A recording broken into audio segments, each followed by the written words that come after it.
Instagram में voice message का आवाज़ नहीं आ रहा है। आपको किसी ने इंस्टाग्राम पर वॉइस मैसेज किया, देन आप उसे सुन रहे हो बट आपको वॉइस मैसेज का आवाज़ नहीं आ रहा है। तो अब इस प्रॉब्लम को कैसे सॉल्व करेंगे इस वीडियो में मैं आपको बताऊंगा। इसके लिए आपको मोबाइल होम स्क्रीन पर आना है एंड अपने मोबाइल में प्ले स्टोर ऐप ओपन करना है।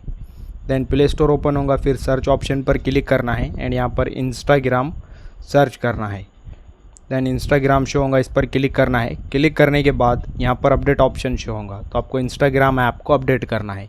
देन इंस्टाग्राम अपडेट होगा। देन इंस्टाग्राम ऐप अपडेट होने के बाद इंस्टाग्राम को ओपन करना है। देन आप इंस्टाग्राम ऐप ओपन करेंगे, फिर आपका वॉइस मैसेज सुनोगे तो आपको 100% वॉइस मैसेज का आवाज़ आ जाएगा। तो अब इतना करने के बाद 100% आपका प्रॉब्लम सॉल्व हो जाएगा। देन फिर भी आपकी प्रॉब्लम सॉल्व नहीं होती है तो आपको दूसरा स्टेप फॉलो करना है। आपको अपने मोबाइल से इंस्टाग्राम को डिलीट करना है। बट इंस्टाग्राम डिलीट करने से पहले आपको अपने इंस्टाग्राम अकाउंट का पासवर्ड पता होना चाहिए। हाँ, आपको अपने इंस्टाग्राम अकाउंट का पासवर्ड पता होना चाहिए, तब आप इंस्टाग्राम को डिलीट करना। तो आपको इंस्टाग्राम का पासवर्ड पता करना है। पता करने के बाद इंस्टाग्राम को डिलीट करना है। देन फिर से प्ले स्टोर से डाउनलोड करना है। डाउनलोड करने के बाद अकाउंट लॉगिन करना है। देन लॉगिन करने के बाद अब आप वॉइस मैसेज सुनोगे तो 100% आपको आवाज़ आएगा।